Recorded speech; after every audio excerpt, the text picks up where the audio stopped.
We are. Okay. The book of Numbers. It's an interesting book. There's a lot of stops in the book of Numbers. It has kind of, so we went through Genesis, Exodus, and there's a lot of stories in those two books. So you divide them up into the stories that you're going to hit, as the locations that we were going to stop at. And then you get to the book of Leviticus, and it's a lot of laws, rituals, ceremonies, processes, and stuff, with less stories, if any, in the book of Leviticus. There's some. Numbers is a combination of that. So it reiterates a lot of Leviticus. So some of that will be flying by because we went through it in the book of Leviticus. Other parts of it are stories like Genesis and Exodus. So we're going to take a look, but there's a lot of stops in there. Let's go ahead and the book of Numbers is the fourth book of the Torah. Moses wrote all five of the books, of course. We'll finish up next week with Deuteronomy. That'll be the completion of the Torah. There were 50 chapters in Genesis, 40 in Exodus, and 36 in Leviticus, and now 27 in Leviticus, 36 here. We got 36 chapters in here. We're going to try to get through those. 27 was hard to get through in Leviticus, but we're going to give it our best. The major theme is God's guidance, provision, and holiness, and Israel's unbelief and rebellion. It's going to be annoying, well, especially if I labored on these spots where Israel just complains and complains and God does something about it. And then they complain and they complain, and then God does something about it. It's not once. It's not twice. It's not three times. It's not four. It's 5, 6, 7 times they hit situations where they just start grumbling and complaining about it. And we're going to see God's faithfulness through it, but also his balance of justice and mercy, because that's all throughout the book of Numbers, is his justice and his mercy combined. And what intercession does. And that's why I picked the word faithfulness as an overarching word for the book of Numbers. And that's not Israel's faithfulness. That's God's faithfulness in spite of Israel. So I like this picture here, Leviticus. We looked at it last week with Leviticus, but just to kind of get us to where we are, and remember we start out with the Exodus, the 10 plagues that got them out of there. Then Israel makes a covenant with God, blood covenant. So this was the first conditional covenant. All covenants prior to that were unconditional. God was the only one that had to come through in those covenants. This one, man had to come through. Mankind had to come through. What did they do? Well, they broke it. They broke it right away, right? Within days, they broke this covenant with the golden calf. So that severed that relationship. And then Leviticus, as we said last week, was all about restoring the ability to approach God. I liked it's the antidote until the final cure, right? It's the antidote for sin, for the SIM virus.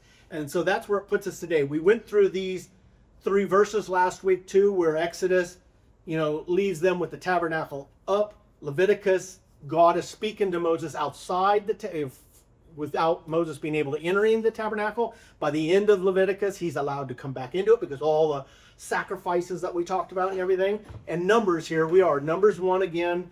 Moses is speaking, or God's speaking to Moses from within the tent again. So now the relationship has been restored. And we're going to see that relationship somewhat tested and stretched. So the timeline kind of here is, and I'm doing this, I just kind of gave us a very uber high level of what brought us to Leviticus. What this is doing the same thing, but I wanted to do it here with the dates here. Remember, in the first thing here, this is the first month of the first year. So the Exodus occurred, that started the time clock, right? In the first month. And then they arrive at Sinai 3 months after they exited Egypt. They're at Mount Sinai. So it only took them 3 months there. And then we have the tabernacle was 1 year, right? It took them 1 year from the Exodus to build the tabernacle. So that's a 1 year. Then in Numbers here, we're going to start the census. And it's the second month of the second year. So we're only, 14? We're into the 14th month of the Exodus. And now they're doing a census. And we're going to look at why they're doing the census. And then we're going to see Exodus, unlike Leviticus, which literally took 12 months, 40 years. And they're going to take 40 years to do a 9-month, not even a 9-month trip. To get from where they are, in fact, I forgot what it was now. I apologize. I think it's Anyway, it weeks to get to the edge of the promised land, but they're going to be here for 40 years, and we're going to see why.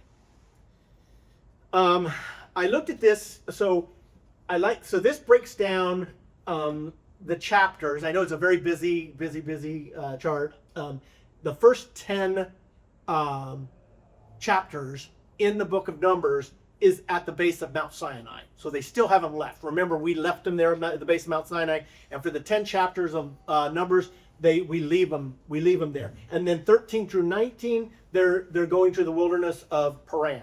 Okay, and then since I can't see that far, 26 through 36, they're at the plains of Moab. And Moab is right at the base of the Promised Land, right before they entered there. So this is how it's kind of broken up. The book of Numbers is broken up from Mount Sinai to Paran to Moab. And that's kind of what we're gonna go through here and look at. So we're gonna take a look here at the first 10 chapters of it. The census is done in chapter 1. The positioning of the tribes is in 2. It's all about talking about what we do with the Levitical Levites. They're one of the 12 tribes. The Levitical priesthood that was established in Leviticus. And then 4 through 10 are the duties of Aaron and his sons. So we're going to get through all of that. The first thing they do here is God says to take a census of the whole Israel's community by clan and family. List every man by name, one by one. You and Aaron are to count according to the divisions all the men of Israel who are 20 years old or more, and able to fight and serve in an army. That's key, right? And it says one man from each tribe, each of them, the head of his family, is to help you. These are the names of the men who are to assist you. And then it goes on after this in 6, 7, 8, 9, listing monotonously not only the name of the person that's supposed to help you, but who their father is and all this. So you get a lot of names that I would make you guys read because I'd probably butcher the names. Who wants to read? No, this is where people stop reading. They read it and they just name after name after name that's listed on this thing. So these are the actual, the start of it. These are the 12 tribes of Israel. Who's missing from this tribe? Can anybody recognize who might be on maybe historically knowing who's missing? Levi. Levi's missing. But they still have 12. So how do we get 12 if we're dropping one? Did we subdivide one of the, or was someone's son or something? Joseph. Remember in Genesis, Joseph received the double blessing, and Ephraim and Manasseh are Joseph's two sons that Jacob adopts. So you always have 12. If you look through the Bible, in the different books of the Bible, there's always 12 tribes. But they're not always the same 12. There's 14 tribes because Joseph had two, he got the double portion, the double blessing, and his two sons received the double blessing, Manasseh and Ephraim. So depending on the purpose of the list will dictate which 12 are listed. And the purpose of this list is they are days away from entering the promised land. God knows that there's the Canaanites, the Hittites, the Perizzites, all the ites in the land that they were told God was going to give them victory over and give them this land. But he wasn't just going to wipe them out. They had to go in there and conquer that land. And so they're doing a census for the purpose of developing an army. And can anybody add up all those? No. All those numbers add up. I did it for us. Yeah, I know. 603,000. So in fact, 603,550 people. That's out of the 12 tribes, minus the Levites, that are 20 years old or older and able to fight in an army. So we don't know at what age it got cut off. We just know that it was started at 20 and went to an age that you were able to fight in an army. And there was 603,000, right? So think about that. How many other men below 20 were there? How many men that were older than some age that could not fight? How many women? How many children? There are millions of people, right? I mean, millions of people at this point. So, but God had a purpose for this. He did a census, and it was for the purpose of entering the promised land. Chapter 2 is all about placing of the tribes. And I like this picture here I have because a question real quick. Yes. So was Levi not included in the census at all, or is it just a separate? No. so it's a separate number, and they have another census of the priest, and they're going to count them who's eligible. And I have a slide for that. But yes, that's a great question, because we do care about how many of them are, but that's how many people are serving the tabernacle, right? Not for war. So when you're reading through it, and it's not just here, it'll be Deuteronomy, it'll be other places in Judges where they number for purpose, where the 12 tribes are listed, and you have to keep track of the context of why that 12 are being listed, because the Levites might be in there for another purpose. So anyway, I like this because, so there's a couple things I want to point out about this chart. One, it's not north and south oriented like we normally do, because that's a Western thought. And in the Eastern mindset, especially Judaism, they always think from the sun rises in the east and sets in the west. I think I've mentioned that before, but so it goes to them, their orientation of the globe and of the land is always as the sun rises and the sun sets. Okay, so they go east and west. And you've got 3 groups, so there's always a leader. Out of the 12 tribes, there are 4 leaders, and under each one of those leaders, there's 3 tribes. So we've got 3 in the east, 3 in the west, 3 in the south, and 3 in the north. And they're listed here. I like the fact that Judah's down at the bottom, and you remember it starts in the east, and as the sun rises, you have to go through the tribe of Judah and to enter the tabernacle. The only entrance in the tabernacle is here on the east side to enter it. It doesn't say it here, but shows in the Bible, the words addresses it in chapter 3, but Levites are in the middle. And they don't live in the tabernacle there, but the tabernacle is in the center of the whole tribe. And the Levites, there's different family members that are all Levites, but they're different family members. They circle the tabernacle. So they camp all around the tabernacle, and then the rest of the community camps all around them. So there's a protection, right, to get to the tabernacle, God in the center of it. There's a cross. What do you know? And it is a cross, isn't it? So that's the best. From God's vantage point, an aerial view, he sees the cross. And that's a foreshadowing, of course, of what's to come, right? And like I said, it's not by accident that the camp of Judah and his 2 tribes, the other tribes, is larger than the camp up here of Ephraim. And same thing, if the Reuben and Dan are similar. They're both 150,000 something. So it does give a picture when they're camped out there of a nice picture of what's to come, the cross that's going to save us. Also, I showed the different gospels there. Each one of these tribes has a banner that they march under, okay? And of course, the banner of Judah is the king, the lion. And of course, who's the kingly tribe? The tribe of Judah, where the Messiah comes through. Jesus is going to be the King of Kings, and he comes through the tribe of Judah. Their banner of the lion represents the majesty or kingdom. And then the man is Reuben. Reuben is the oldest of the sons, but he is represented by a man, Christ's humanity, how he is eligible to be our kinsman redeemer. We're going to see all that when we study the book of Ruth, about how Christ has to have his humanity. His humanity is required to deliver us as our kinsman redeemer, which is a requirement of the law. Then we're going to see Ephraim, who is an ox. An ox is a servant. And you got Mark, the Gospel of Mark, that represents that. Remember, Mark is the focus of the servant. Mark's the only gospel, the 4 synoptic gospels, that does not give a genealogy, because a servant doesn't care about a genealogy. And then Dan is an eagle, and represents the Gospel of John, showing God's majesticness, that he is the Son of God. So anyway, so the rest of chapter 2 is all about the placement of these. And we're going to see later on why that's important. So, quick question. Yes. The symbolism that we have as people, we have different types of crosses. So I'm wondering, like, the one with the circle on it, I always thought of that like a Coptic or a Greek Orthodox or something like that. Is that any relation to, like, do you know anything about why we have these different shaped crosses in different areas of the world? So there's a lot of debate on what the cross was and how did the Romans crucify. What brings us to the cross? Well, the fact that that's where Christ died, right? He died for our sins on a cross.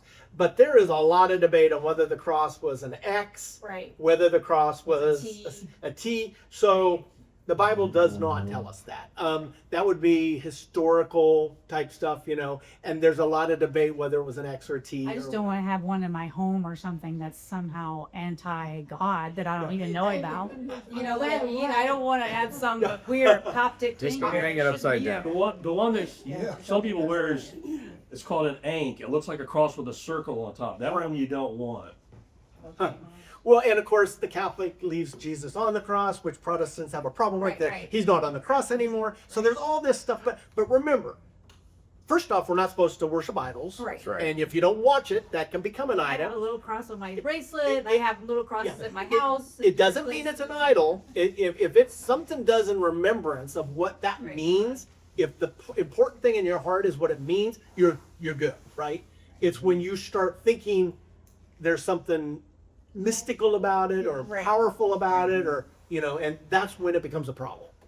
I would even say that, to be honest, about communion, where people thinking it turns into the body and turns into the blood, and they make something mystical about it. I think you're misrepresenting, and now you're looking Right. at that. And yeah, Thanksgiving, but we don't worship the turkey. Exactly. Does it turn into some kind of Yeah. magical creature that's going to give us blessings throughout the year? It's just a turkey. It's just these things. These things to point to what's important, and what's important is the work that Christ did for us, right? And all the foreshadowings that we see in all the books of the Old Testament.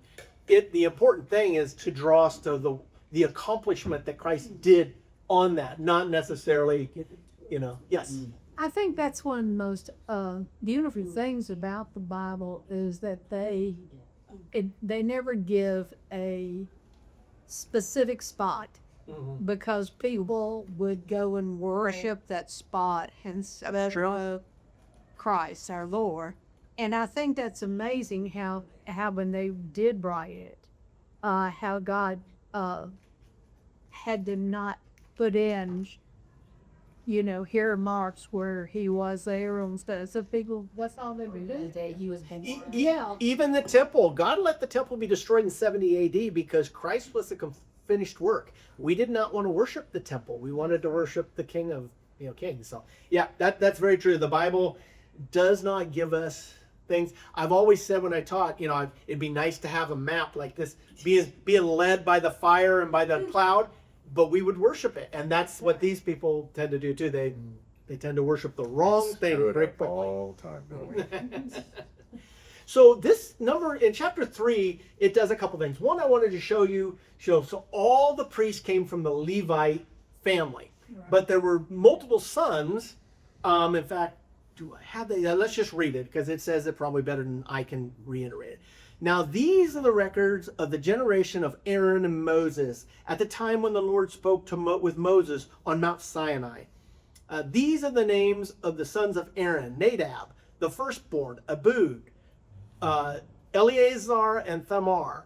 These are the names of the sons of Aaron, the anointed priest, whom he ordered to serve as priest. But number 4 says, but Nadab and Abihu died before the Lord when they offered strange fire to the Lord. Remember, we talked about that in Leviticus. They died back in the book of Leviticus, and we don't know what strange fire was. It could have been alcohol that they were drunk when they did it. It could have been fire, just an ordinary fire, instead of the process of which God said to do it. But anyway, what it does is it cuts Aaron's lineage in half. He too, his first and second born are dead. So that now it falls on Eleazar and Thamar. To serve priests the whole lifetime of their father Aaron. So we have this, and I'm going to go into it here in the next slide too. But so there's a lot of Levites, but there's only one. Only Aaron's lineage can be the priest. So this slide here does a better job. So all the Levites had all the different duties for managing and keeping the tabernacle perfect, exactly. But only Aaron and his sons could enter the Holy of Holies and enter the holy place and perform the sacrifices. The rest of them did the outside curtains, the railings, all the stuff that had to be done, the bronze altar. They maintained the fire, all that stuff that had to be done to make Leviticus work, because we went through, Leviticus was very detailed, remember, about all the different types of sacrifices. It took all of them to do it. but only Aaron's descendants could do the actual sacrificing, the performing the actual work of the sacrifice and entering the Holy of Holies one day a year on the Day of Atonement. It becomes important because one of those 7 crumblings that they do is saying, why can't we do all this too? So, all 3 or 4, chapter 4 goes through all the different responsibilities of the different Levite priests and what they were responsible to do. Interesting, Cohen, the Hebrew word Cohen means priest. And we don't know today, I've asked so many Jews, what tribe are they from? And no one knows, and it's been lost, right? The records were kept in the temple when the temple was destroyed in 70 AD. They lost all those, but the name Cohen, the surname Cohen nowadays, if they're Jewish, they probably were from priestly line, from the line of Levi, and probably from Aaron, because Cohen actually means priest, and then people took that as a surname. It was a title, not a surname, but now they take it as a surname. Yeah. 5 through 10, I'm not going to go through in detail because we would have to split this into 3 probably days. But 5 talks about the purity. A lot of this stuff does an overview of what we covered in Leviticus. What makes something clean or unclean. They did in chapter 6 add the Nazarene vow, the Nazarite vow. Remember, Samson was a Nazarite. Nazarite, there's 3 elements of it. They basically, you can't cut your hair, you can't drink anything from the vine, and no grapes, no wine, and you can't touch anything, a dead person or something. Those are the 3 main things on the Nazarite. What the Nazarite vow was is totally dedicating yourself to God, to serve God. And it didn't have to be for life. It could have been for a time period, or it could have been for life. Anyway, 7 is an offering from. Remember we asked last week, where did the Levites get all the sacrificial animals that they did? Well, 7 talks about that. So at first, remember when the 10th plague occurred back in Exodus, God said, because I took the firstborn of all the Egyptians, the firstborn of all Israel is owned by me, is due to me. Right. So you had to buy that back. So they got their animals by the firstborn being gods of all the herds. They replaced that now. God replaces it in chapter 7, saying now the tribes are bringing more offerings, more than just the firstborn. They're bringing, out of gratitude, more and more. So the Levites got a lot of animals from them in chapter 7. Then later to be replaced by the tithe. Once the tithe gets put in place and the temple and all, then the Levitical priests get their herds and stuff from the tithe offering. Okay, so it kind of evolved from 3 different methods of getting their animals. 8 is cleaning and dedication of the Levites. So they did more on that. And then 9 and 10, they celebrate. We're going to talk more about this because I have some chapters. Is the first Passover. So we got the Passover, and we're going to talk about the trumpets too, silver trumpets. So, in fact, there it is, 10. So that gets us to chapter 10. A lot of people know the shofar, right? The shofar is the circular ram's horn that is always blown. That's what everybody wants to show. But in reality, the silver trumpets were used more than the shofar. The shofar was used, but it was selectively used, honoring God and doing things like the Day of Atonement, and it's used in war too, and we'll see that in Jericho, the Battle of Jericho, when we get there to Joshua. So the silver trumpets, let's read. The Lord spoke further to Moses, saying, make yourself 2 trumpets of silver, of hammered work you shall make them, and you shall use them for summoning the congregation and for having camps set out. When both are blown, all the congregation shall gather themselves to you at the doorway of the tent of meeting. So 10 goes on, and 9 alludes to it too, all about the different blowing of one trumpet, or two short blasts, or long blasts. All of these things are listed in this chapter to say how to move those millions of people in camp. Who moves first? Judah, the tribe of Judah moves first, and then who follows Judah, and then who follows them.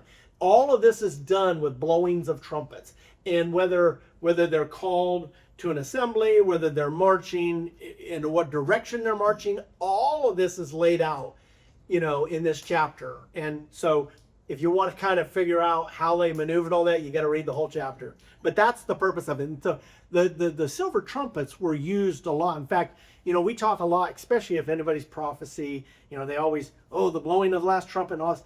There were lots of trumpets. There were silver trumpets. There were gold trumpets. There were the shofar, the ram's horn trumpet. Everything needs to be understood in context, and that's how people get themselves in trouble reading something and say 1 Thessalonians chapter 4 about the trumpet blowing, and they tie it to the feast trumpets or something.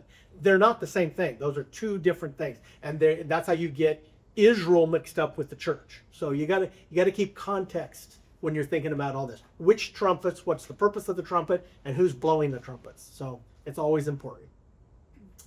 I wanted to show you this map again because this is in 10, 11, and 12.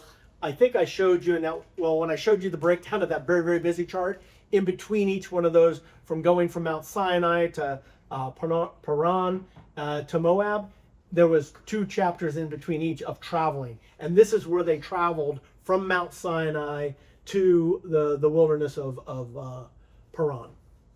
So that's where they are. They're going up there. And they named some of the towns, oases. A lot of these, calling it a town would be an exaggeration. Mm-hmm. It was an oasis where caravans stopped and got water and stuff, because there was normally water in those places. And that's what 10 through 12 kind of talks about, all of those, the traveling time. So that gets us to 11 through 21. And at the high level, I guess it's a little on the road again.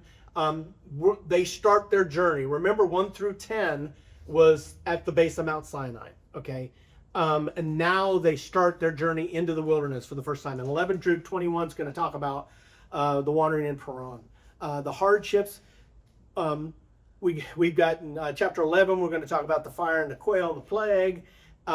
You can see what I've got here: Miriam's leprosy. All of these are challenges that the people do to Moses and obviously to God, because if you're challenging Moses, you're challenging what God told to Moses. So we're going to step through these one at a time. I did want to point this out, though, that 11, 12, 13, and 14 are all the first year. So all this stuff we're going to go over in these first 4 chapters are 1 year long of wandering. The other ones are at the end of the 40 years. So we're going to get that they're going to jump a lot here in time period. So the murmuring, this I labeled it complaint number 1. The people complained about hardships, and so this is their first complaining and stuff. And God starts a fire and burning them up. The Bible doesn't explicitly say he was burning people up, but he started the fire outside the camp and he started burning up tents and stuff. It doesn't say whether it's just tents and supplies or people, but I've read some of the commentaries, and the Hebrew word that's used says there was probably people, and so they're burning them up. And so Moses has Aaron, Moses intercedes and prays for them, and God stops it. So that's basically what happens in this chapter. So this is the first time in the wilderness. I mean, we're not given whether it was a week, a month, or whatever, but they're in the year after from Mount Sinai, the base of Mount Sinai, and now they're in the wilderness, and they're complaining about it. And God, God's judgment on this is that he's burning them. So Ouch. that doesn't happen, and then a little bit later they start complaining again. So this is the very next chapter. This is the second complaining. Remember, last week they complained too. In the book of Exodus they complained. The first time they received quail was in the book of Exodus. They complained that, hey, we used to have fish and this and that food in Egypt, and now you've brought us out here in the desert to die. They almost do very verbatim that same complaint. In Egypt we had fish, and they went over all this again. And so God, this time, now the first time, in a kinder, more gentler way, God provided them quail in the book of Exodus, and they ate it. This time, he actually says, and I'll just read it here, God tells the people they will have meat for the whole month until it comes out of their nostrils. And that's kind of gross. So and then the next verse says, and then while the meat was still in their teeth, God burned anger burns. I'm sorry, and he sent a plague among them. So the description, if you're reading this, is God caused these quail to fly really, really low, like 4 or 5 feet above the ground, and they were just swatting them down. They were so thick with quail, they were swatting them down and gathering up the quail when they did. So, A little spiteful, maybe? yeah, they didn't have guns, right? I don't. We'd have a Thinking of 12 gauge God, out like there. God going, okay, if you want meat, I'm going to give you so much meat No, that's he going to did come do out of that your stuff. nostrils. Yeah, very spiteful. Well, And in fact, they gathered more than they needed. Of course, they tried that with manna, right? And it's spoiled. Yeah. They did this with this. And then right after that, well, their meat's still in their mouth and their teeth, he says, he sent a plague. And I thought I had the number of people who died in that plague, but I don't have a note anywhere. So I'm not sure. So he sent a plague and people died from the plague. big cause about complaining. Very next chapter. Like I said, when you're reading this, because, and I'm giving you a high level overview. If you're reading each chapter, it really does get monotonous. About really, guys, complaining again, because chapter after chapter after chapter here is complaining. And once again in chapter 12, they complain again. So in fact, this time it's a challenge by Aaron and Miriam, his sister and his brother.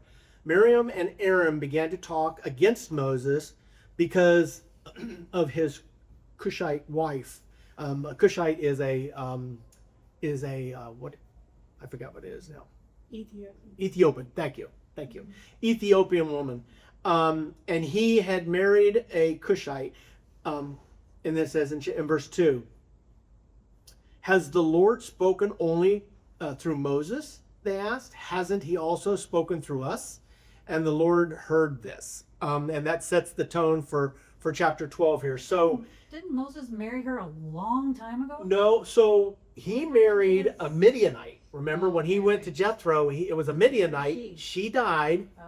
Keturah died, and then he married the Ethiopian woman.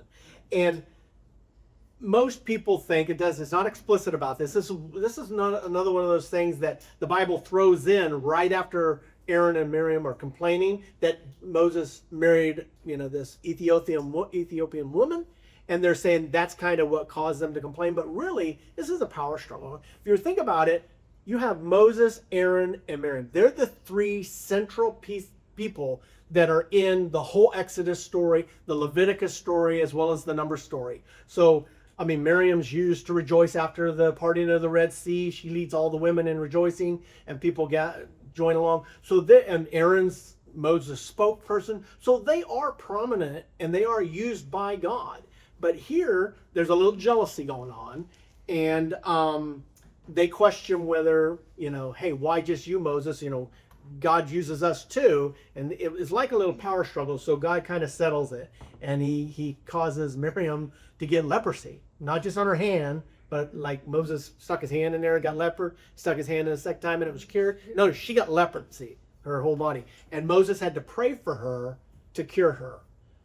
So that kind of settles once again, in a long way, it settles God's saying, I chose Moses to be my spokesperson and follow him, type of thing.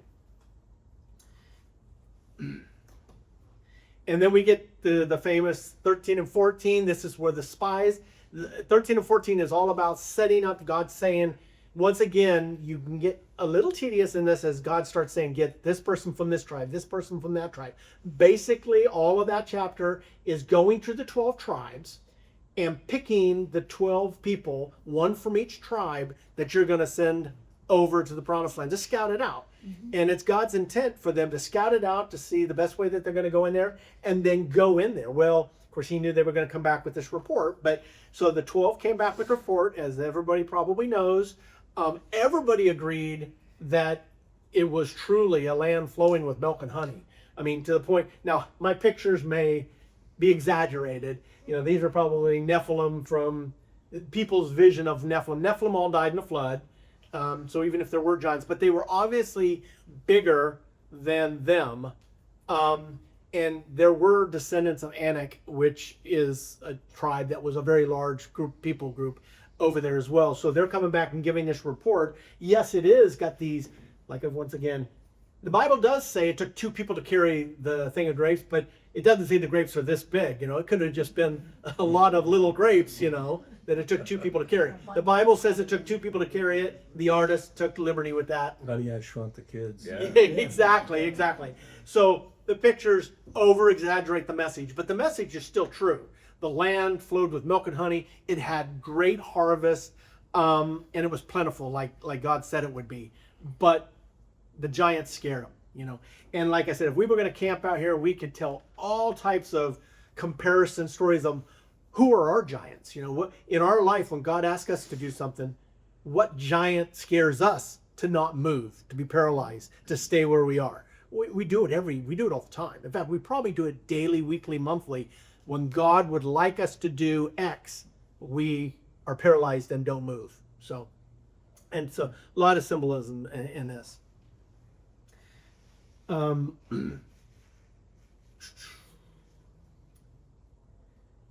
That gives us to 16 through 20. The rebellion of Korah, and the validation of Aaron's priesthood. So there's going to be a challenge in 16. There's going to be another challenge on the priesthood in 17. The red heifer is not a challenge necessarily, but it's the same. It's a result of what they have to do in order to. I want to say recertify, but I'm looking for another word.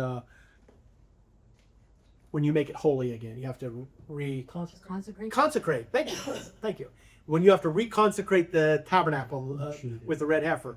And then the sin of Moses. We're going to get to that as well. So let's go ahead and take a look at these.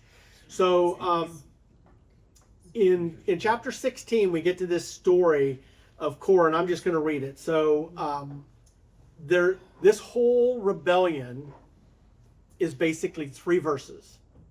16 verses 1 through 3, and here it is. Korah, son of Azar, probably pronounced that right, the son of Kohath, the son of Levi.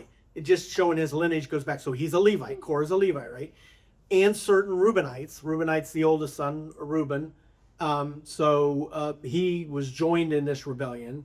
And I'm just going to read, became insolent and rose up against Moses.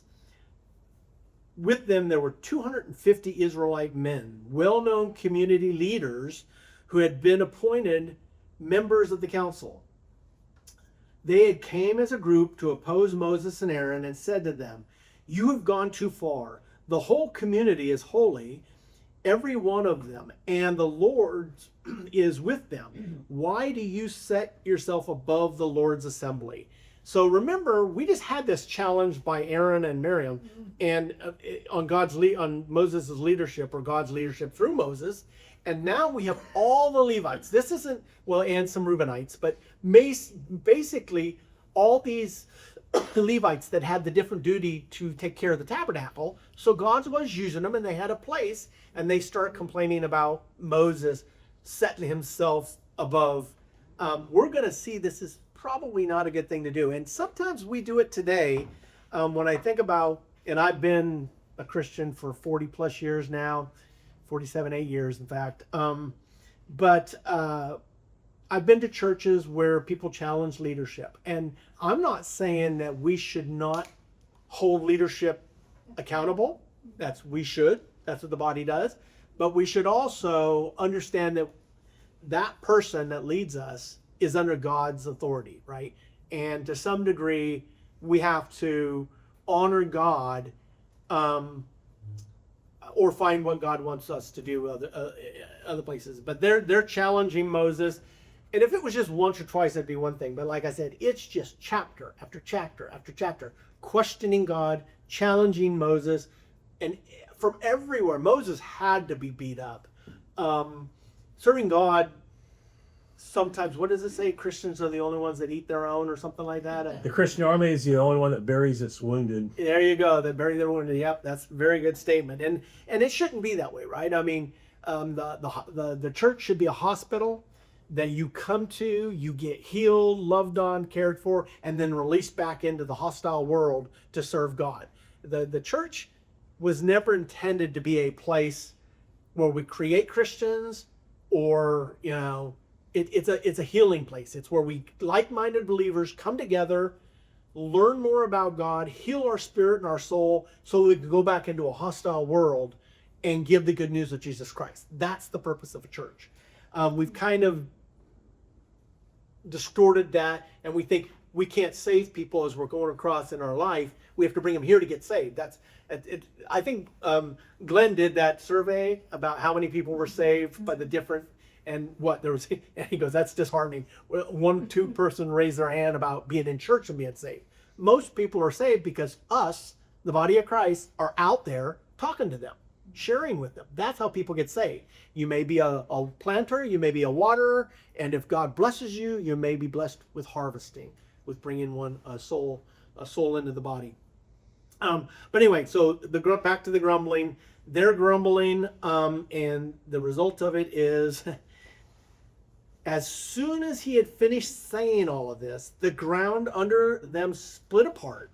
And I know, and the earth opened its mouth and swallowed them and their households and all those associated with Korah, together with all of their possessions. And it says, and then they went down alive into the realm of the dead, and everything they owned, and the earth closed over them. So it wasn't just open, it opened up, swallowed everything, fell into the earth, and then closed in on them and repaired the earth. That should meant the last complaint that group ever does, right? I mean, but they don't. But that's not the last complaint, unfortunately. So we're gonna see it continues. So that's in 16, and it says the next day. Okay, this is of course verses later, but this ends. I read 34 here. 34 is the last verse, and then 40. Oops, I went the wrong way. And then 41. The next day, the whole Israelite community grumbled against Moses and Aaron. Really? You just saw yesterday, the earth open up and swallow all these people up that were complaining, and now you're grumbling again. So I don't understand that mentality. Slow learners. They're slow learners. And it's throughout the Bible, it says God did not choose Israel because they were special. They were a stiff-necked, stubborn people, right? And throughout the Bible, it shows they are stiff-necked and stubborn. But God's blessed them and the world through them by giving us the Messiah, by giving us the Word of God. I mean, they have truly blessed the world, or been used by God to bless the world, but not because they deserve it. And I think that's a perfect picture of us too, right? We don't have Jesus Christ because we deserve it.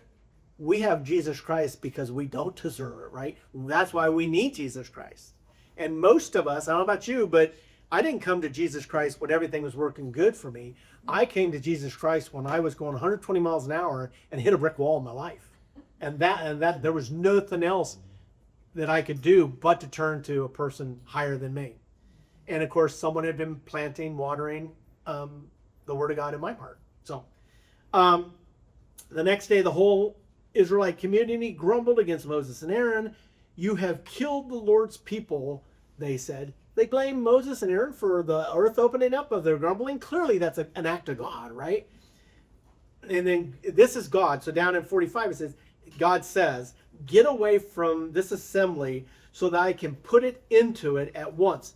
This is not the first time that God said to Moses, I'm going to put an end to all of them, and I'll start over with you. God does not need them, right? God can make out of Moses the same thing he made out of Abraham. Abraham was 100 years old before he had a kid, and he had one kid then. And he made this whole multitude of nations out of Abraham.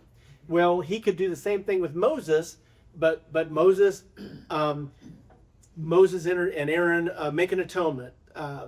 Moses told Aaron to make an atonement for him. So Aaron's the high priest. He gathers the stuff. He goes into the holy place and he starts making an atonement sacrifice for him. But 14,700 people died from the plague. So God sent a plague on them, and before the atonement could actually be given, 14,000 people died, and then the atonement was enough. Once again, the atonement, all the sacrificial systems are a treatment for the sin virus, and it stopped it. So that stopped the sin virus. But remember, I mean, they had to do that over and over and over again every day. 17. There's another challenge in 17, and this is 17 is all about the Aaron priesthood, right? And so the Lord said, okay, I'm going to settle this kind of once for all. That's paraphrased by Scott. The Lord said to Moses, speak to the Israelites and get 12 staffs from them, one from the leader of each of their ancestral tribes. Write the name of each man on his staff. On the staff of Levi, write Aaron's name, for there must be one staff for the head of each of the ancestral tribes. And it says in 4.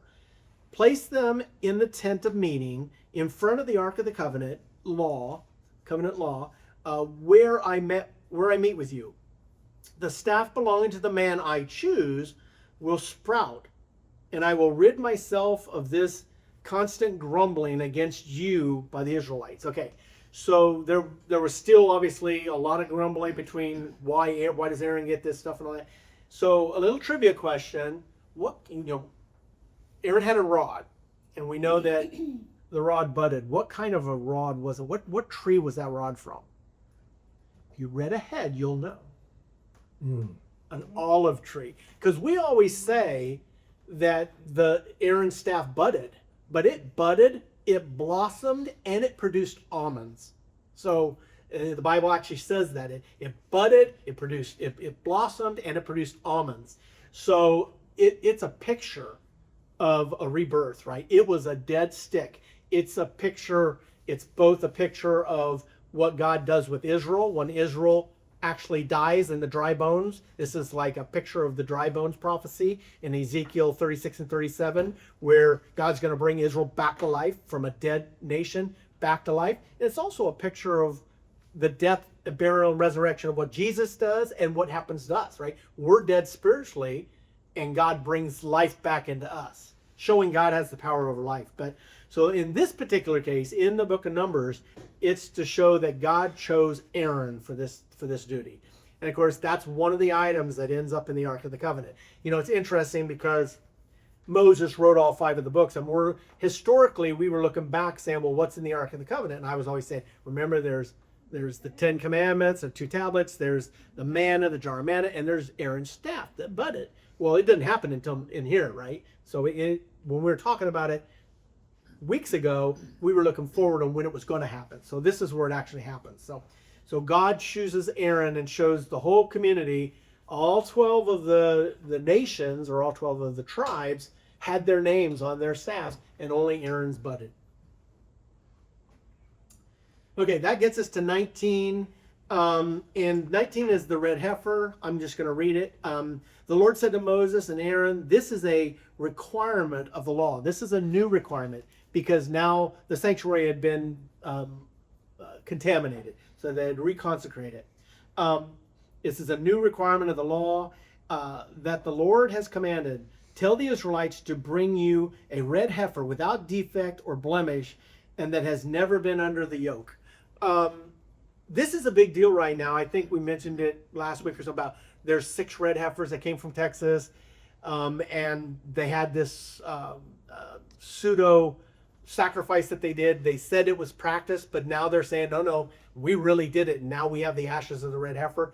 The ashes of the red heifer are one of the requirements to consecrate the temple and reopen the temple. So there is no temple today. There's no tabernacle today. But while I'm on that topic, I will say, we always think, and people say you're going to rebuild the temple. Now there was, 2 temples. There's Solomon's temple, and then there was also Herod's temple. Both were destroyed. Of course, Solomon's temple was destroyed by Babylon, Nebuchadnezzar in 586 BC, and then Rome destroyed Herod's temple in 70 AD. But we really don't have to build, I don't even want the temple, but Israel doesn't have to really build a temple. They could build a tabernacle. They lived for years and years and years under the tabernacle. They could literally throw up a tabernacle. Now I know they have all the utensils and everything prepared, and now they have the red heifer, so they have everything they need. And I suspect they could throw a tabernacle up in a week, and start worshiping God under the tabernacle. Okay, that gets us to 20. This one's is kind of a sad one, but 20's full of things. In fact, so 20, Miriam dies. Moses' sister dies in verse 1 there. Moses sins. The Edomites, they talk to the Edomites and they have a little discussion about going around and that. And then Aaron dies. So all of this stuff, Miriam dies, Aaron dies, Moses sins. So let's take a look at those in detail. And in the first one, in this first verse, it says, in the first month, the whole Israelite community arrived at the desert of Zin, and they stayed in Kadesh. There, Miriam died and was buried. All we get on her. All of that the importance of that she was used, and we basically get this one statement. Miriam dies and she was buried. Okay. Then we go, now there was no water for the community, and the people gathered in opposition of Moses and Aaron. They quarreled with Moses. Surprise, surprise. Yet again, we have complainers. But this time, it's kind of handled poorly. So verse 8, it says, take the staff, and you and your brother Aaron gather the assembly together. Notice what it says. Speak to the rock before their eyes, and it will pour out its water. Does Moses do that? No. Verse 10. He and Aaron gathered the assembly together in front of the rock, and Moses said to them, listen, you rebels, must we, mistake number one, must we, Kimosabi, who are you? I mean, it's God doing this, right? And he goes, must we bring you water out of this rock? Moses raised his arms and struck the rock twice with his staff. Why is this important? And water came out. So God did honor that, and water came out to them. The first time they had a water problem, God told Moses, take your staff and strike the rock one time. And he did it, and it produced water. This time, God told him to speak to the rock. The rock represents Christ's death, burial, resurrection. Christ only had to be struck one time. You know, Christ, lots of people try to put Christ on the cross over and over and over again. In fact, I would tell you that any denomination that believes in the cross plus works is re-crucifying Christ over and over and over again. In fact, I won't tell you that. The book of Hebrews tells you that. The book of Hebrews explains that Christ did it once and for all. And if you think that you have to keep being saved over and over and over again from your sin, you're crucifying Christ over and over again. Well, this was a picture of Christ being crucified once and for all. In fact, Hebrews 10 says it this way. But when Christ, this priest, the priest of Melchizedek, has offered for all time one sacrifice for sins, he sat down at the right hand of God. I mean, and it goes on and on. All the Hebrews really goes in depth about the work that Christ did on the cross. But so the penalty of this is, unfortunately, because Moses did this, he doesn't get to enter the promised land either. So remember, and I don't know if you made a big deal of it, but when the spies went over and their lack of faith took them into the promised land, God basically told them, okay, because of your lack of faith, you're not trusting me. I told you I was going to give you this land. Because you have no faith that I'm going to give it to you, this generation's not going to make it. In fact, that's the whole purpose of the 40 years wandering that we're doing right now, is that group of 10. And when those 10, every one of those 10 that gave a positive report of the land, but also a negative report of we will be grasshoppers and they'll kill us, their people, those whole tribes, all but Caleb and Aaron, Caleb and Joshua, said, no, we can't go. And their people agreed with them. So that whole generation died off. God said, okay, you're going to wander for 40 years and die off. And that's going to be important because we're going to take another census here of the next generation. And then at the end of this, basically in 22 to 21, he and Aaron gathered, and then Aaron dies too. I guess I didn't have a slide for that. But so we've had a lot go on in 20. I mean, and it doesn't say a lot about Aaron's death, but it says more about Aaron's death than it did Miriam's death. But Miriam died, and Aaron died. Now Moses is the only of the three left, and Moses was basically told, "You're going to die in the wilderness now too, because of what you did." Okay, that gets us. This is kind of thrown. The Edomites. It was just kind of thrown in. You remember, Edomites are the descendants of Esau, Jacob's twin brother Esau. The Edomites are there, and they're in this land, and basically the tribes of Jacob. Now, so Jacob are meeting, the descendants of Jacob are meeting his brother's descendants, the Edomites, and they're saying, "Can we go to your land?" Because they're still trying to travel to the promised land, right? And the Edomites basically said, "No, you cannot." And they said, "Look, we won't touch your crops, we won't touch your food. If our livestock drink any water, we'll pay you for it." I mean, they were very, amenable to try to cross through this land to get to where God has sent them, in the land of Canaan. And the Edomites basically said, "No, this will become a problem for the Edomites later on." Yeah. But right now, they basically said, okay, and they took a long way. They had to go all around they had to skirt around Edom, the land of the Edomites, because the Edomite king would not let them through. And then that gets us to the end of 20. This is Aaron's death. So I did put it in there. So Moses did as the Lord commanded. They went up to Mount Hor in the sight of the whole community. Moses removed Aaron's garments and put them on his son Eleazar. And Aaron died there at the top of the mountain.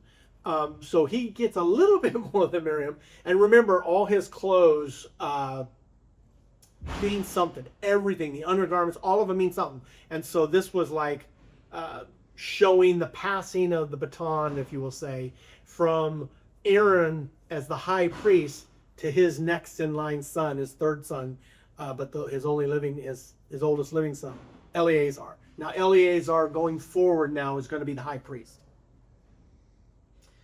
The bronze snake. So 21 is a nut. So what happens in 21? Guess what? They grumble again, right? And I'm just going to read the high point here. Then the Lord sent. So basically they start grumbling, and then in verse 6 it says, the Lord sent venomous snakes among them. They bite the people, and many of the Israelites die. So then the people came to Moses and said, "We've sinned when we spoke against the Lord and against you. Pray that the Lord will take the snakes away from us." So Moses prayed for the people. And it says in 8, the Lord said to Moses, "Make a snake and put it on a pole. Anyone who is bitten can look at it and live." So Moses made a bronze snake and put it on a pole, up on a pole. When anyone was bitten by a snake and looked at a bronze snake, they lived. It's interesting. God could have healed them in a lot of different ways, right? Though, but this is a picture of this is once again a picture of salvation, and these nuances of the story in the Old Testament speak to you are saved by faith, by grace through faith, not of yourself, lest anyone should boast. It's another reason. They did not have, when they get bit by poisonous snakes, they didn't have to take an antidote. They didn't have to go and touch something. They didn't have to drink any water. They just had to look at this snake that God had Moses put up on a pole. And just by faith in looking at that snake, you did not die. If you did not look up at that, and by faith, you would have died. And it's the same with Jesus Christ. If you do not look at the work on the cross, you're dead. You die spiritually because of sin. And by faith, you have to look at Christ, who is put up on a cross, and your faith looking at that work saves you. And it's a picture, the foreshadowing, once again, of the work of the cross. Well, here we are in the fourth book of the Bible, and this is probably the 10th time we've talked about a foreshadowing of the cross. It's not that the cross is explicitly explained that he's going to be crucified, because crucifixion hadn't even been invented yet, right? Rome invented crucifixion. But all of these are pictures of the work of faith that it was going to take. I know we're going kind of fast over this. So 22 through 36, that's the remaining of it. We're going to look at Balak and Balaam. We're going to look at Balaam blesses Israel. Israel worships Baal, which is the downfall. I'm going to have to speed up here.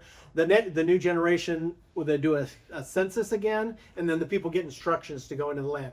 Now, on this map, the Moabites there. So remember, we have the Moabites.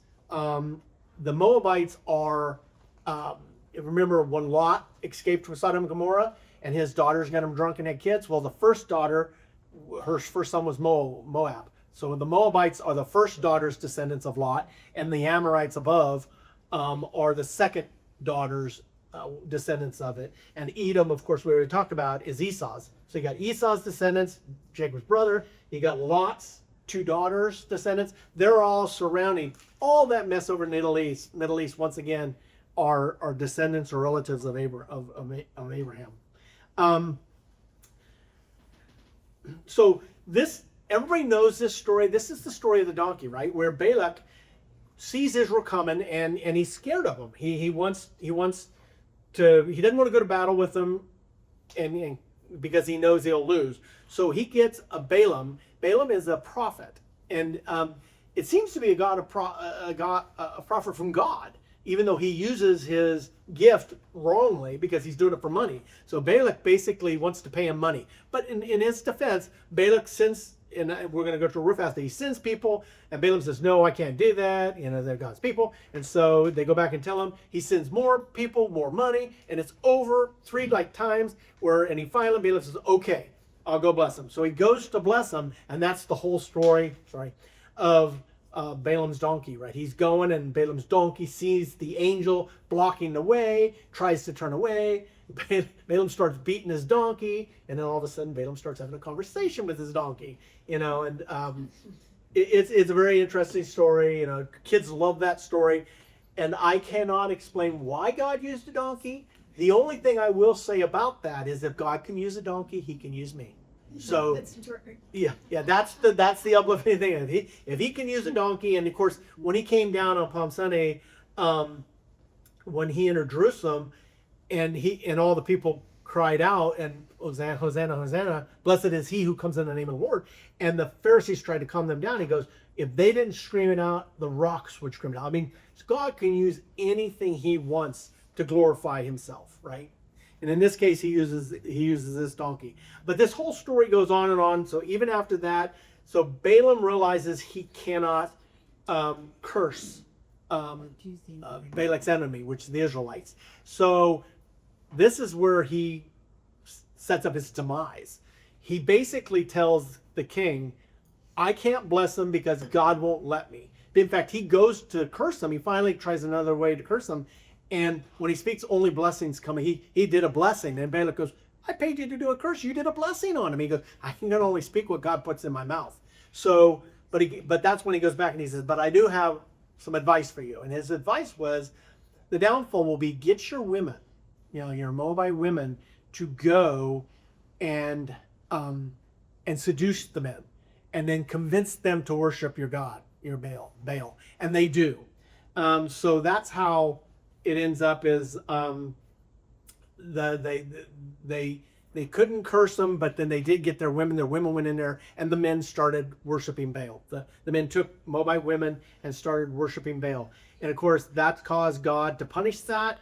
And 24,000 Israelites die. So he's starting this fire and he's burning up the camp. And Phinehas, one of the priests under Eleazar, grabs a spear. One of the men that brought them, and he thrust the spear to the man and the woman, and when he killed them, that subsided God, because they were going to clean up these Moabite women and stop the worship of Baal. So obviously it's a lot longer than that, but we're at the time here. The next chapter, 22 to 36, also has, or 26. This is another census. Remember, they did a census in the beginning, and that generation rejected God and would not enter the promised land. After 40 years of them dying off, there's none of the first generation left. They do another census, and basically it's zero net gain, right? They 40 years later have almost the same population of all new people that they had before. So all the old generation dies off. There's a whole new generation, and this is the generation that's going to get the blessing and enter the promised land. And Joshua is going to take them there. In fact, the next one is Moses kind of passes his authority from Moses, because Moses learns he's not going to go, over to Joshua in verse 27 there. And then Moses dies, goes up. We don't know where the bones were, but he went up on the hill and never entered the promised land. So, and some believe God took him, and some believe the two witnesses are going to be Moses is going to be one, and Elijah, of course, is going to be the other. And then that gets us to 29, and 28 or 29. I'm sorry. It reiterates all the feasts. Remember the feast we talked about? It reiterates every one of those. So that whole chapter just details out again. We already in Leviticus chapter 23 detailed all of these feasts out, and here again in Numbers it does it again. It completely iterates that. 31. Remember the Mennonites? They end up going to war with the Mennonites, and this is where Baal ends up dying. So Israel defeats 5 kings. So Israel goes to war with the Mennonites, and they battle 5 kings. Israel destroys all 5 of the kings, kills all the men, and Balak, who gave money to Balaam, and Balaam dies in this too as well. So all of that stuff that was caused over is now God took care of it, and God does this too. So we've in the book of Numbers we've kind of seen where God directly gets involved, right, and takes care of sin. He sees other places where he uses, in this case, the nation of Israel to take care of sin. And going forward, we're going to see a transition going on where God uses the nation of Israel more and more and more to tamper out sin in the world, rather than him going in and wiping them out with a plague or a flood like he's done in the past. And the rest of the chapter basically chapters outline all the inheritance, and this is a picture of the 12 tribes and the land boundaries that are given to them. And so this is the promise. They're at the base of the promised land. They're promised the land, the territory. Some of the tribes actually wanted to stay back to the east here and keep the land, and Moses gave them permission. Yes, you can, but you're going to promise to go over and fight with your brothers, and they did. So, and that's that. This sets us up for Joshua, who just got power or authority given to him from Moses. And the next book, we're Deuteronomy's the next book. I'm ahead of myself. After Deuteronomy, we get to Joshua. So this sets up the Israelites on the border to go into the promised land. Deuteronomy is all about the second law being given and going into the promised land. So, any questions? I know I had to go kind of fast because there's a lot of content there. You did like I it. said, That was excellent.